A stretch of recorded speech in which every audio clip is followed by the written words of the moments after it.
Doctor గారు, మా నాన్నగారి వయసు 67 సంవత్సరాలు. ఆయన గత కొన్ని రోజులుగా ఛాతీ నొప్పిగా ఉందని అంటున్నారు. గాలి పీలుస్తున్నప్పుడు లేదా దగ్గు వచ్చినప్పుడు ఆ నొప్పి తీవ్రమవుతుందని చెప్తున్నారు. మా నాన్నగారికి ఉన్న సమస్య ఏమిటి? ఇప్పుడు మా నాన్నగారి ఆరోగ్యం పట్ల ఎటువంటి జాగ్రత్తలు తీసుకోవాలో తెలియజేయండి అని అడుగుతున్నారు. ఈ ప్రశ్నకు డాక్టర్ గారి సమాధానం ఇప్పుడు తెలుసుకుందాం.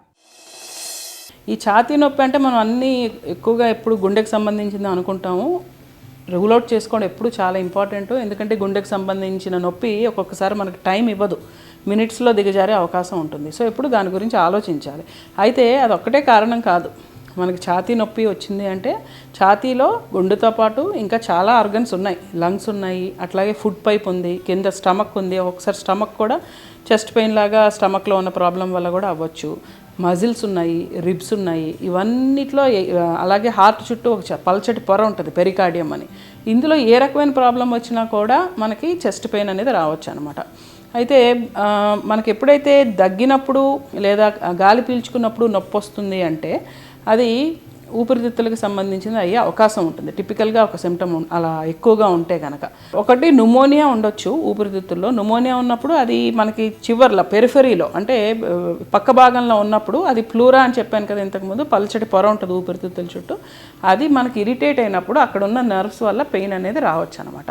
అలాగే ప్లూరల్ ఇఫ్యూజన్ అంటాం, అంటే ఊపిరితిత్తు చుట్టూ ఉండే పొరల్లో నీరు చేరినప్పుడు ఈ దగ్గు వచ్చే అవకాశం ఉంటుంది. లేదా ఒక్కొక్కసారి ఈ పొరలు చిట్లి లంగ్కి హోల్ పడి న్యూమోథొరాక్స్ అని ఈ ఏరియాలో ఎయిర్ వచ్చేసి లంగ్ని కొలాప్స్ చేస్తుంది, అప్పుడు కూడా నొప్పి వస్తుంది. ఈ పర్టికులర్లీ ఇలాంటి ప్లూరల్ డిసీజెస్లో దగ్గినప్పుడు లేదా గాలి పీల్చుకున్నప్పుడు ఛాతీలో నొప్పి వస్తుంది అంటే ఒక ఇంపార్టెంట్ ఆస్పెక్ట్ ఏంటంటే న్యూమోనియా ఉందా లేదా ప్లూరల్ డిసీజ్ అంటే న్యూమోథొరాక్స్ కానీ నీరు చేరడం ప్లూరల్ ఇఫ్యూషన్ కానీ ఏమైనా ఉన్నాయా అనేది చూసుకోవాలి. అలాగే ఒక్కొక్కసారి గుండె చుట్టూ ఉన్న పొరల్లో కూడా పెరికార్డియల్ ఇఫ్యూషన్, పెరికార్డైటిస్ అంటాం. ఏమైనా ఇన్ఫ్లమేషన్ కానీ నీరు కానీ ఉన్నప్పుడు కొంచెం గాలి తీసుకున్నప్పుడు లేదా ముందుకు వంగినప్పుడు నొప్పిగా అనిపిస్తుంది.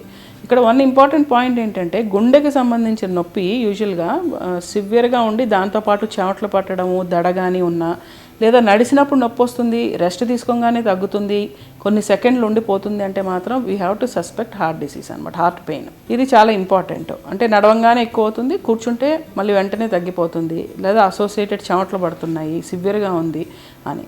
ఒక్కొక్కసారి బ్లడ్ వెజల్, మన బాడీలో రక్తం అంతా మెయిన్గా సరఫరా చేసే బ్లడ్ వెజల్ అయోర్టా అంటాం అనమాట.